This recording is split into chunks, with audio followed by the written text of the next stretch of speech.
That's it. Because he would have acute symptoms, right? Does have a very acute presentation. What do you think about prostate cancer? Absolutely. So microscopic hematuria always has to bring in the possibility of prostate cancer. Circle number 4. Well, she's not your patient, but her man is your patient. So she's here with him on this visit. The question is, how are you going to approach this patient who has probable BPH?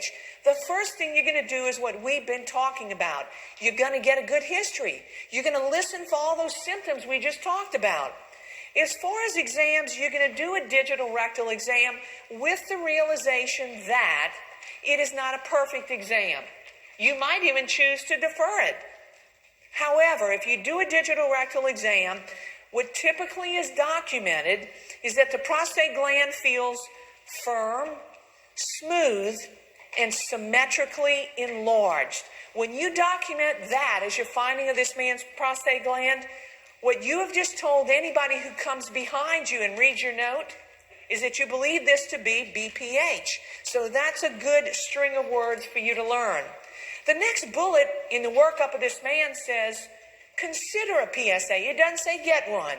It says consider a PSA. So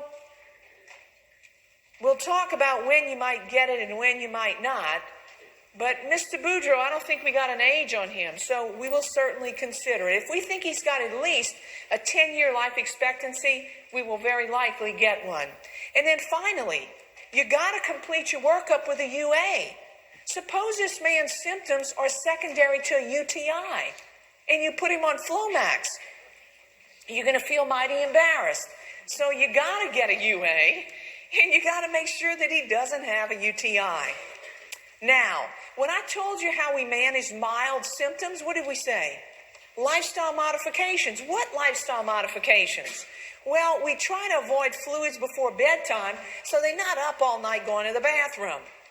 On your part, you need to make sure that this is not the man you give chlorthalidone or hydrochlorothiazide to. Because if you do, it's certainly going to increase his symptoms.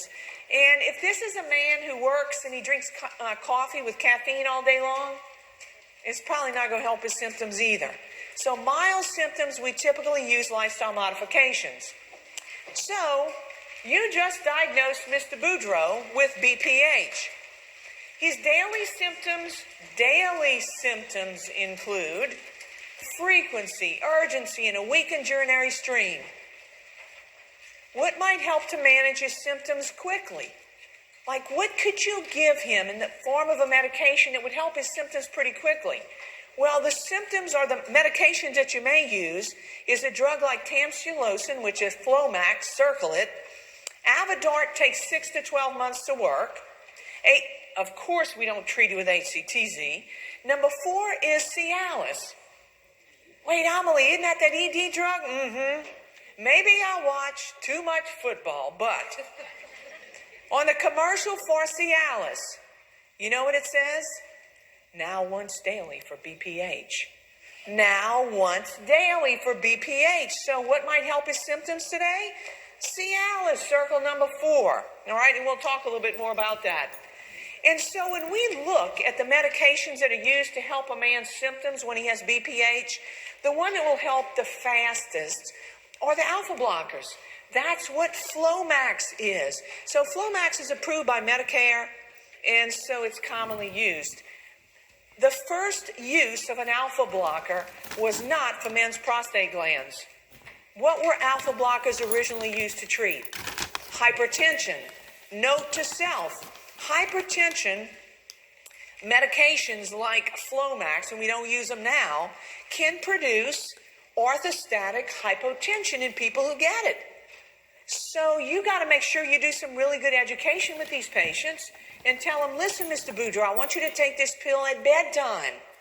Mr. Boudreau, the first few mornings that you wake up with this drug on board, when you sit up, you might feel lightheaded. That's the medicine. I promise it's going to go away. And you tell him, don't stand up until that dizziness passes. So very, very important that you make sure that you educate patients about that. I mentioned Avodart, a dutasteride. That's a 5-alpha reductase inhibitor. Look at how long it takes to help the patient. 6 to 12 months. This is a miserable ailment if you've got it. And then finally, the PDE5 inhibitor. The only one right now that has an indication for BPH is the drug I just mentioned, Cialis, tadalafil. So there are your meds. Some of them are called urinary specific, meaning they work mostly in the urinary tract. That's what Flomax does. But to be honest with you, they can hit those alpha receptors in the rest of the body, and that's why they can produce episodes of orthostatic hypotension. So you gave Mr. Boudreau some Flomax. Well, Mrs. Boudreau calls your office the day after his visit and says, Amelie, he's not taking that Flomax you gave him. What's the most likely reason he's not taking the Flomax I gave him? It's not cost, it's cheap. It's not ED. It's not that it's making him somnolent, it's dizziness, right? So side effects got to be part of your initial teaching, circle number 4. So you told Ms. Boudreau about that. She told Mr. Boudreau about that. And 4 weeks has elapsed. He's back in your office for a follow-up appointment. He's been taking tamsulosin for almost 4 weeks now.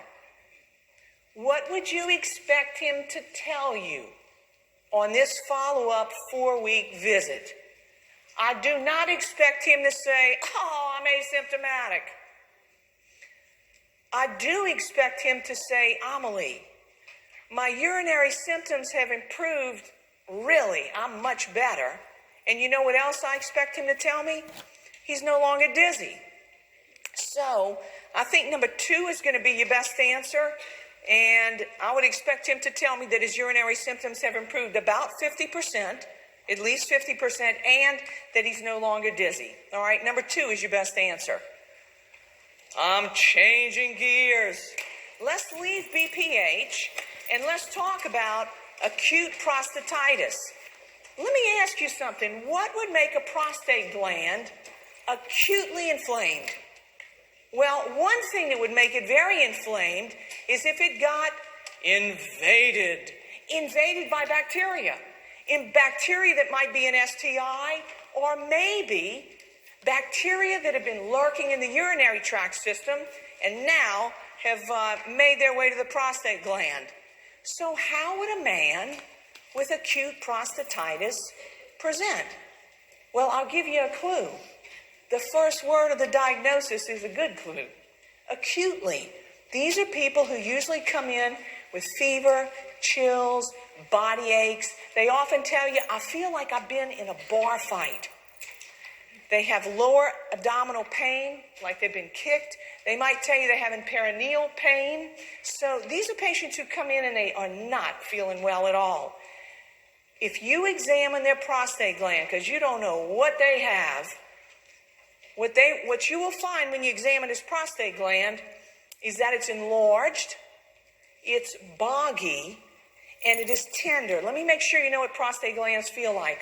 A normal prostate gland feels like your nose, firm, smooth, symmetrical. A boggy one feels like your cheek if you puff it out a little bit. See how it's kind of doughy? That's what this feels like. A nodular prostate gland feels like the hard part of your head, and that might be associated with what? Prostate cancer.